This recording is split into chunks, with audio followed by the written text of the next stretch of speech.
ଆକାଶବାଣୀ।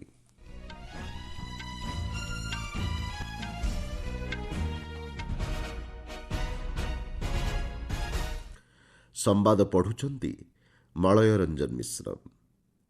ବିଶ୍ୱରେ ସୁଲଭ ଚିକିତ୍ସା ପର୍ଯ୍ୟଟନ କେନ୍ଦ୍ର ଭାବେ ଭାରତ କ୍ରମଶଃ ଉଭା ହେଉଛି ବୋଲି କହିଲେ ରାଷ୍ଟ୍ରପତି। ଆନ୍ଧ୍ରପ୍ରଦେଶ ଏବଂ ତେଲେଙ୍ଗାନାକୁ ଆଜିଠାରୁ 5 ଦିନିଆ ଗସ୍ତରେ ଯାଇଛନ୍ତି ରାଷ୍ଟ୍ରପତି। ଲୋକସଭାରେ ଏକ ଦେଶ ଏକ ନିର୍ବାଚନ ସମ୍ବନ୍ଧୀୟ 2ଟି ବିଲ୍ ଆଗତ ନେଇ ଭୋଟିଂରେ 269 ଜଣ ସଦସ୍ୟଙ୍କ ସମର୍ଥନ। ରାଜସ୍ଥାନର ଜୟପୁରଠାରେ 46,300 କୋଟିରୁ ଅଧିକ ବ୍ୟୟ ଅଟକଳରେ ବିଭିନ୍ନ ପ୍ରକଳ୍ପର ଉଦ୍ଘାଟନ ଶିଳାନ୍ୟାସ କଲେ ପ୍ରଧାନମନ୍ତ୍ରୀ। ମଧ୍ୟବର୍ତ୍ତୀକାଳୀନ ସରକାର ବ୍ୟବସ୍ଥାକୁ କାଏମ ରଖିଲେ ବାଂଲାଦେଶର ସର୍ବୋଚ୍ଚ କୋର୍ଟ ଏବଂ ଗାବା ଟେଷ୍ଟରେ ଫଲୋଅନ୍ ଏଡ଼ାଇଲା ଭାରତ। ଆଜି ଖେଳ ଶେଷ ସୁଦ୍ଧା 9 ୱିକେଟ୍ରେ ସଂଗ୍ରହ କରିଛି 252 ରନ୍। ରାଷ୍ଟ୍ରପତି ଦ୍ରୌପଦୀ ମୁର୍ମୁ କହିଛନ୍ତି, ବିଶ୍ୱରେ ସୁଲଭ ଚିକିତ୍ସା ପର୍ଯ୍ୟଟନ କେନ୍ଦ୍ର ଭାବେ ଭାରତ କ୍ରମଶଃ ଉଭା ହେଉଛି। ଏ ଦିଗରେ ଡାକ୍ତର ଏବଂ ସ୍ୱାସ୍ଥ୍ୟସେବା କର୍ମୀଙ୍କର ଗୁରୁତ୍ୱପୂର୍ଣ୍ଣ ଭୂମିକା ରହିଛି। ଆନ୍ଧ୍ରପ୍ରଦେଶର ମଙ୍ଗଳାଗିରି ଏମ୍ସର ସମାବର୍ତ୍ତନ ଉତ୍ସବରେ ଉଦ୍ବୋଧନ ଦେଇ ରାଷ୍ଟ୍ରପତି ସେବା, ନିରନ୍ତର ଶିକ୍ଷା ଏବଂ ଗବେଷଣା ଉପରେ ଧ୍ୟାନ କେନ୍ଦ୍ରୀଭୂତ କରିବାକୁ ଡାକ୍ତରଙ୍କୁ ପରାମର୍ଶ ଦେଇଛନ୍ତି। ସାମଗ୍ରିକ ସ୍ୱାସ୍ଥ୍ୟ ବ୍ୟବସ୍ଥା ଉପରେ ରାଷ୍ଟ୍ରପତି ଗୁରୁତ୍ୱ ଦେବା ସହ ମଙ୍ଗଳାଗିରି ଏମ୍ସର ସକଳ ସ୍ୱାସ୍ଥ୍ୟ ସର୍ବଦା ନୀତିକୁ ଉଚ୍ଚ ପ୍ରଶଂସା କରିଛନ୍ତି।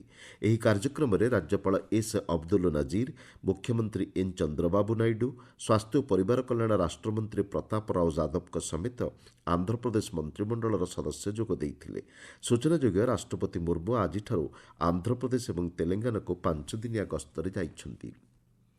ଲୋକସଭାରେ ଆଜି ଏକ ଦେଶ ଏକ ନିର୍ବାଚନ ସମ୍ବନ୍ଧୀୟ 2ଟି ବିଲ୍ ଆଗତ ହୋଇଛି। ଆଇନ ମନ୍ତ୍ରୀ ଅର୍ଜୁନ ରାମ ମେଘୱାଲ ସମ୍ବିଧାନ 129ତମ ସଂଶୋଧନ ବିଲ୍ 2024 ଏବଂ କେନ୍ଦ୍ରଶାସିତ ଅଞ୍ଚଳ ଆଇନ ସଂଶୋଧନ ବିଲ୍ 2024 ଗୃହରେ ଆଗତ କରିବାକୁ ପ୍ରସ୍ତାବ ଦେଇଥିଲେ। ବିରୋଧୀ ଦଳଗୁଡ଼ିକ ପକ୍ଷରୁ ବିଲ୍ ଆଗତ ପାଇଁ ଭୋଟ୍ ପ୍ରଦାନ ଉପରେ ଦାବି କରାଯାଇଥିଲା। ଏଥିପାଇଁ ନିଆଯାଇଥିବା ଭୋଟ୍ରେ ବିଲ୍ ଆଗତ ସପକ୍ଷରେ 269 ଏବଂ ବିପକ୍ଷରେ 198 ଜଣ ସଦସ୍ୟ ଭୋଟ୍ ଦେଇଥିଲେ। ବିଲ୍ ସମ୍ପର୍କିତ ଆଲୋଚନାରେ କଂଗ୍ରେସ, ତୃଣମୂଳ କଂଗ୍ରେସ, ସମାଜବାଦୀ ପାର୍ଟି, ଡିଏମ୍କେ, ଶିବସେନା, ୟୁବିଟି, ସିପିଆଇଏମ୍ ସମେତ ଅନ୍ୟ ବିରୋଧୀ ଦଳ ଏହି ପ୍ରସ୍ତାବ ସମ୍ବିଧାନର ମୌଳିକ ଢାଞ୍ଚାର ପରିପନ୍ଥୀ ବୋଲି ଅଭିଯୋଗ କରିଥିଲେ। ବିଲ୍ଗୁଡ଼ିକୁ ଅଧିକ ଯାଞ୍ଚ ପାଇଁ ଯୁଗ୍ମ ସଂସଦୀୟ କମିଟିକୁ ପଠାଇବା ପାଇଁ ସେମାନେ ଦାବି କରିଥିଲେ। ଏହି ଅଭିଯୋଗକୁ ଖଣ୍ଡନ କରି ଆଇନମନ୍ତ୍ରୀ ଶ୍ରୀ ମେଘୱାଲ କହିଥିଲେ, ସମ୍ବିଧାନର ସଂଘୀୟ ଢାଞ୍ଚାକୁ କେହି ବଦଳାଇ ଦେଇପାରିବେ ନାହିଁ। ଏକ ଦେଶ ଏକ ନିର୍ବାଚନ ପ୍ରସଙ୍ଗକୁ ନେଇ ଗଠିତ ରାମନାଥ କୋବିନ୍ଦଙ୍କ ନେତୃତ୍ୱାଧୀନ ଉଚ୍ଚସ୍ତରୀୟ କମିଟିର କାର୍ଯ୍ୟକୁ ଆଇନମନ୍ତ୍ରୀ ଉଚ୍ଚ ପ୍ରଶଂସା କରିଥିଲେ। ରାଜନୈତିକ ଦଳ ଏବଂ ବିଶେଷଜ୍ଞଙ୍କ ସହ ବ୍ୟାପକ ବିଚାର ଆଲୋଚନା ପରେ କମିଟି ତାର ରିପୋର୍ଟ ପ୍ରସ୍ତୁତ କରିଛି ବୋଲି ସେ କହିଥିଲେ।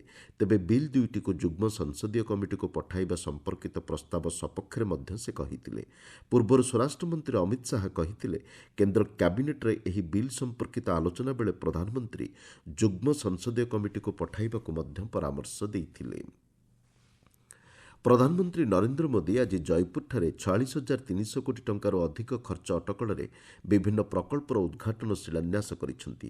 ସେଥିମଧ୍ୟରୁ ବିଦ୍ୟୁତ୍, ସଡ଼କ, ରେଳପଥ ଏବଂ ଜଳ ସମ୍ବନ୍ଧୀୟ 24ଟି ପ୍ରକଳ୍ପ ଅନ୍ତର୍ଭୁକ୍ତ।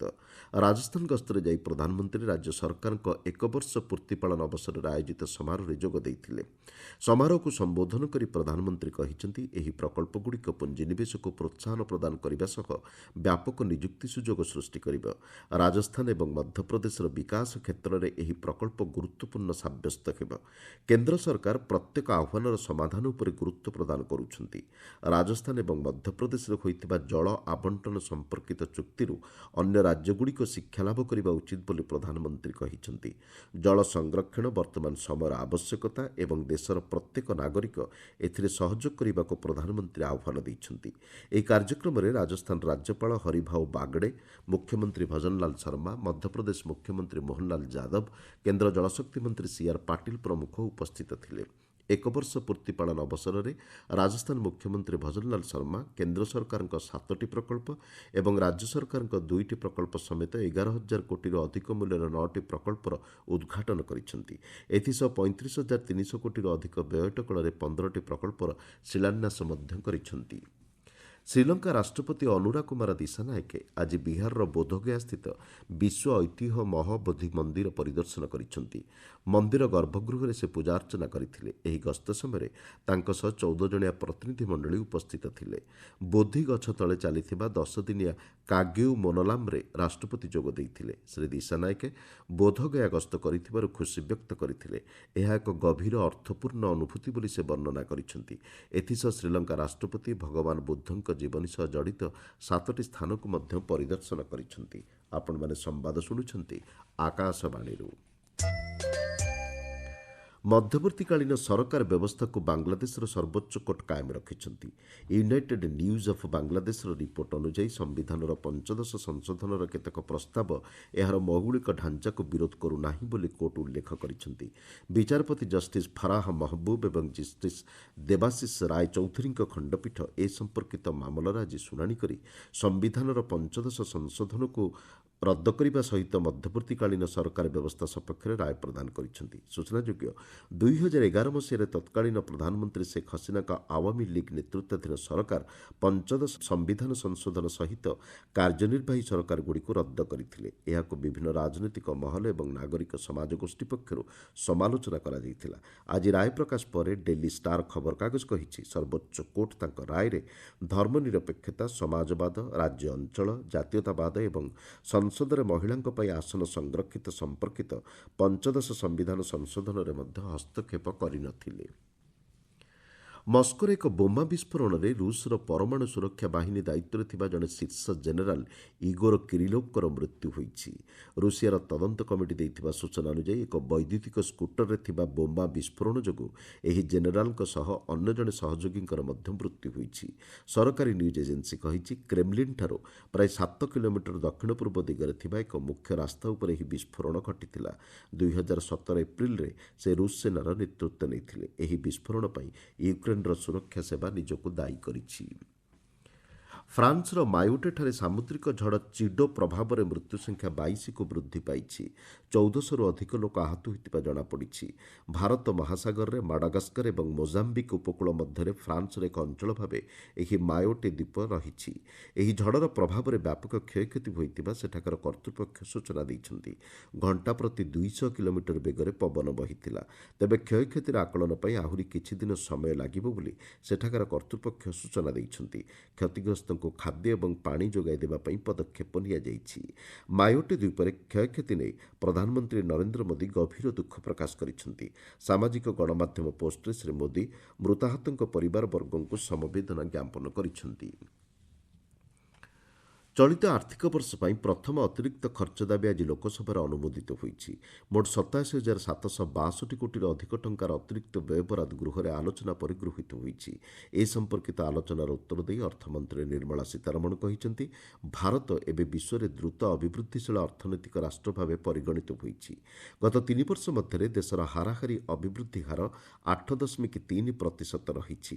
ଆଗାମୀ ବର୍ଷଗୁଡ଼ିକରେ ଦେଶର ଅର୍ଥନୀତି ଅଧିକ ଉନ୍ନତ ରହିବ ବୋଲି ସେ ଆଶା ବ୍ୟକ୍ତ କରିଛନ୍ତି। ଅର୍ଥନୀତିକୁ ପ୍ରୋତ୍ସାହନ ପ୍ରଦାନ କରିବା ପାଇଁ ସରକାର ପୁଞ୍ଜି ବ୍ୟୟ ବୃଦ୍ଧି କରିବା ସହିତ ଚଳିତ ବଜେଟ୍ରେ 11 ଲକ୍ଷ କୋଟିରୁ ଅଧିକ ଟଙ୍କାର ଆବଣ୍ଟନର ବ୍ୟବସ୍ଥା କରିଛନ୍ତି। ମୁଦ୍ରାସ୍ଫୀତି ସମ୍ପର୍କିତ ବିତର୍କର ଉତ୍ତର ଦେଇ ଅର୍ଥମନ୍ତ୍ରୀ କହିଛନ୍ତି ପୂର୍ବ ସରକାରଙ୍କ ତୁଳନାରେ ଏବେ ଖୁଚୁରା, ଖାଦ୍ୟ ଏବଂ ଇନ୍ଧନ କ୍ଷେତ୍ରରେ ମୁଦ୍ରାସ୍ଫୀତି ଯଥେଷ୍ଟ ହ୍ରାସ ପାଇଛି। ଗତ 10 ବର୍ଷ ମଧ୍ୟରେ ଘରୋଇ ରନ୍ଧନ ଗ୍ୟାସ୍ ସିଲିଣ୍ଡର ଗ୍ରାହକଙ୍କ ସଂଖ୍ୟା ପ୍ରାୟ 33 କୋଟିରେ ପହଞ୍ଚିଛି ବୋଲି ସେ ସୂଚନା ଦେଇଛନ୍ତି। ନିଯୁକ୍ତି କ୍ଷେତ୍ରରେ ମଧ୍ୟ ବେରୋଜଗାରୀ ହାର ହ୍ରାସ ପାଇଛି ବୋଲି ଅର୍ଥମନ୍ତ୍ରୀ ଗୃହରେ ସୂଚନା ଦେଇଛନ୍ତି। ବର୍ଡର ଗାଭାସ୍କର କ୍ରିକେଟ୍ ସିରିଜ୍ର ତୃତୀୟ ଟେଷ୍ଟ ମ୍ୟାଚ୍ରେ ଭାରତ ଫଲୋନ୍କୁ ଏଡ଼ାଇ ପାରିଛି। ବ୍ରିସ୍ବେନ୍ର ଗାବାଠାରେ ଚାଲିଥିବା ଏହି ମ୍ୟାଚ୍ର ଆଜି ଚତୁର୍ଥ ଦିନ ଖେଳ ଶେଷ ସୁଦ୍ଧା ଭାରତ ତା'ର ପ୍ରଥମ ଇନିଂସରେ 9 ୱିକେଟ୍ ବିନିମୟରେ 252 ରନ୍ ସଂଗ୍ରହ କରିଛି। ଏବେ ମଧ୍ୟ ଅଷ୍ଟ୍ରେଲିଆର ପ୍ରଥମ ଇନିଂସ ସ୍କୋରଠାରୁ 193 ରନ୍ ପଛରେ ରହିଛି। ଆଜିର ଖେଳ ଭାରତ ଗତକାଲିର ଅସମାପ୍ତ ପ୍ରଥମ ଇନିଂସ 4 ୱିକେଟ୍ରେ 51 ରନ୍ରୁ ଆରମ୍ଭ କରିଥିଲା। ଭାରତ ପକ୍ଷରୁ କେଏଲ୍ ରାହୁଲ ସର୍ବାଧିକ 84 ରନ୍ କରିଥିବା ବେଳେ ରବୀନ୍ଦ୍ର ଜାଡେଜା 77 ରନ୍ର ଉପାଦେୟ ପାଳି ଖେଳିଥିଲେ। ଅଷ୍ଟ୍ରେଲିଆ ପକ୍ଷରୁ ଅଧିନାୟକ ପ୍ୟାଟ୍ କମିନ୍ସ 4ଟି ୱିକେଟ୍ ଅକ୍ତିଆର କରିଛନ୍ତି। ମୁଖ୍ୟ ସମ୍ବାଦଗୁଡ଼ିକ ପୁଣି ଥରେ। ବିଶ୍ୱରେ ସୁଲଭ ଚିକିତ୍ସା ପର୍ଯ୍ୟଟନ କେନ୍ଦ୍ର ଭାବେ ଭାରତ କ୍ରମଶଃ ଉଭା ହେଉଛି ବୋଲି କହିଲେ ରାଷ୍ଟ୍ରପତି। ଆନ୍ଧ୍ରପ୍ରଦେଶ ଏବଂ ତେଲଙ୍ଗାନାକୁ ଆଜିଠାରୁ 5 ଦିନିଆ ଗସ୍ତରେ ଯାଇଛନ୍ତି ରାଷ୍ଟ୍ରପତି। ଲୋକସଭାରେ ଏକ ଦେଶ ଏକ ନିର୍ବାଚନ ସମ୍ବନ୍ଧୀୟ 2ଟି ବିଲ୍ ଆଗତ ନେଇ ଭୋଟିଂରେ 269 ଜଣ ସଦସ୍ୟଙ୍କ ସମର୍ଥନ।